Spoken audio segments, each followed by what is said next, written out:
Hello everyone. I did not want to miss out on a study group or class about hematology, so I'm just going to record you guys a little video. So let's get started. So first things first, let's go over just the basic components of blood, right? So what is blood? So blood is basically just a connective tissue. That's all it is. And it has three major functions. It is for transport, regulation, and protection. So blood is really important. We know that it's about volume. But what does it consist of? What does it do? So there are two major components when we're talking about blood. First is plasma. It makes up about 55% of the total volume.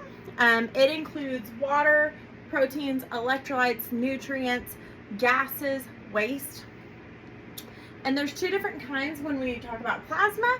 There is serum, which is the plasma that takes out the clotting factors. And then there's also plasma proteins, which is albumin, globulin, clotting factors. This is mainly made up in the liver, and it is included in all except for antibodies, which are immunoglobulins, which are made up by plasma cells. So big long way to say that we have plasma, and then we have serum plasma, and then we have the plasma proteins. So just remember that plasma proteins, all of it's made up in the liver except for those immunoglobulins that are made up by plasma cells. The second component of blood is blood cells. So blood cells make up about 45% of the rest of the volume, and there are three different types. So let's go over the three types. So we have erythrocytes, which are going to be our first, and erythrocytes are red blood cells, and their only job is to transport O2. Okay, so that means because they are red blood cells and their main job is to transport O2, we know that it is primarily made up of hemoglobin. Okay, so primary for hemoglobin, we know that hemoglobin is all about the red blood cells. Hemoglobin is our transport. So basically with hemoglobin, it is a protein that is made up in red blood cells, and it is responsible for the delivery of oxygen to tissues. So to ensure that our tissues have adequate oxygen supply, that's where the hemoglobin comes into place. So hemoglobins, that hemoglobin level must be maintained at all time for our body to function appropriately. So long story short, so the red blood cells, they go to the lungs, they pick up O2. So O2 will attach to the heme part, which heme means iron. And so the as our blood cells go to the lungs, it attaches the O2 to the heme, which is the iron part of the cell. And that is what makes it bright red, is that connection of the oxygen attaching to the heme. Okay, then the red blood cells go out to the body and it dumps out the O2, but it picks up the CO2, and then it's going to go all the way back. Okay, so as the heme is dumping off the CO2, what happens is the globin part, right? Heme is for O2. The globin part is picking up the CO2. So when it goes back to the lungs, we do another swap.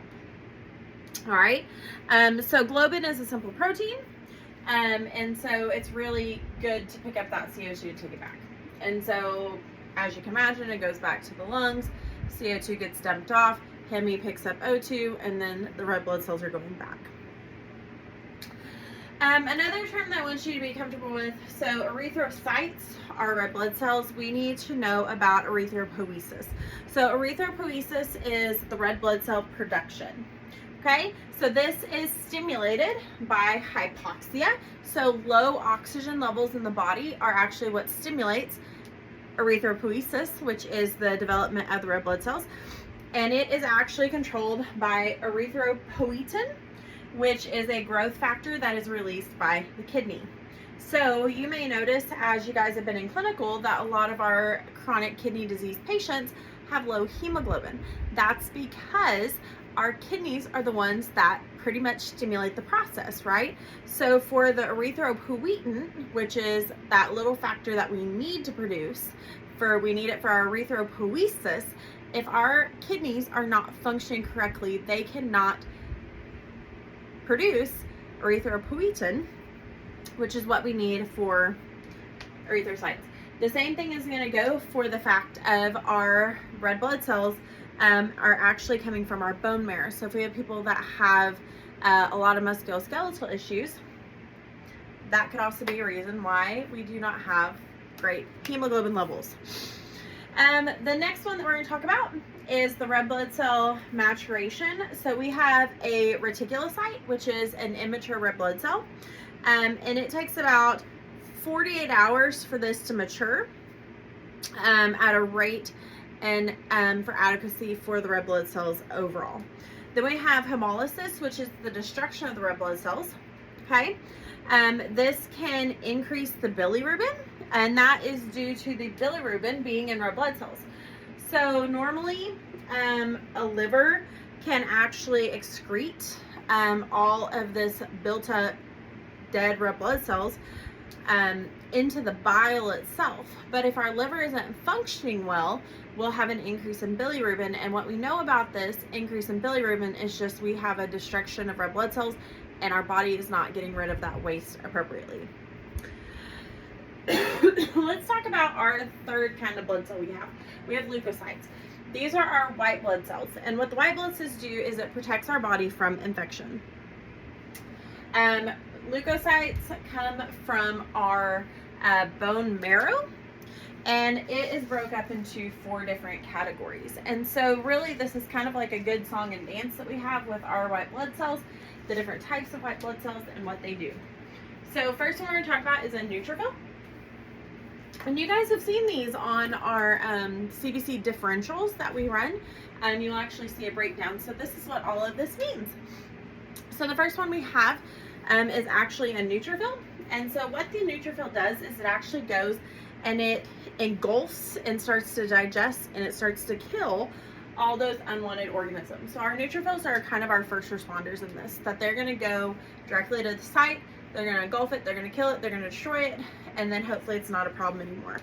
So if we have an increase in our neutrophils, we know that this is a new infection that our body is fighting off. There's new organisms that our neutrophils are taking care of. Our next one is our eosinophils.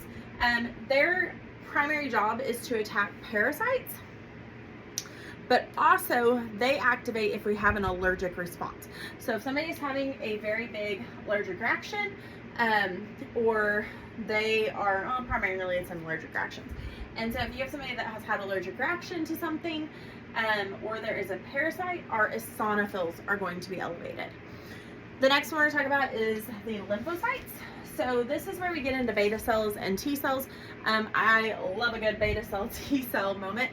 So basically, long story short, with our lymphocytes is that we have these cells called beta cells. And so what our beta cells do is that they, do I have these backwards? No, I don't. Okay, so beta cells, what they first do is they're going to be the ones that they come in contact with an infection, and it's going to say, hey, you're new. I don't know who you are.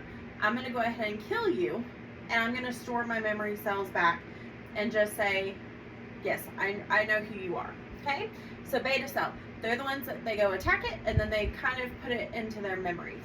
Then we have our T cells that work with our beta cells. So our T cells are the ones that take that memory from the beta cells, and the T cells are going to continue to attack after the initial beta cell response. Okay, so these are like our dynamic duo.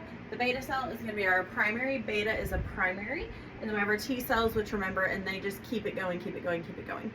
Where I always like to talk about lymphocytes and their importance of the beta cells and the T cells is that when you have an autoimmune disorder, a lot of times you have a problem with our beta cells and our T cells. So our beta cells, for some reason, instead of recognizing our cells as our cells, they somehow get it all messed up and they start targeting our own cells.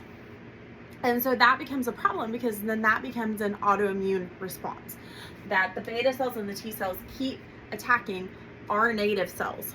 And so that's a good thing just to note for, especially when you get into med-surg 2, is that beta cells and T cells in this lymphocyte section are what is causing our autoimmune issues. The next thing we're gonna talk about, and the last one we're gonna talk about, are monocytes. I freaking love monocytes. So monocytes are great.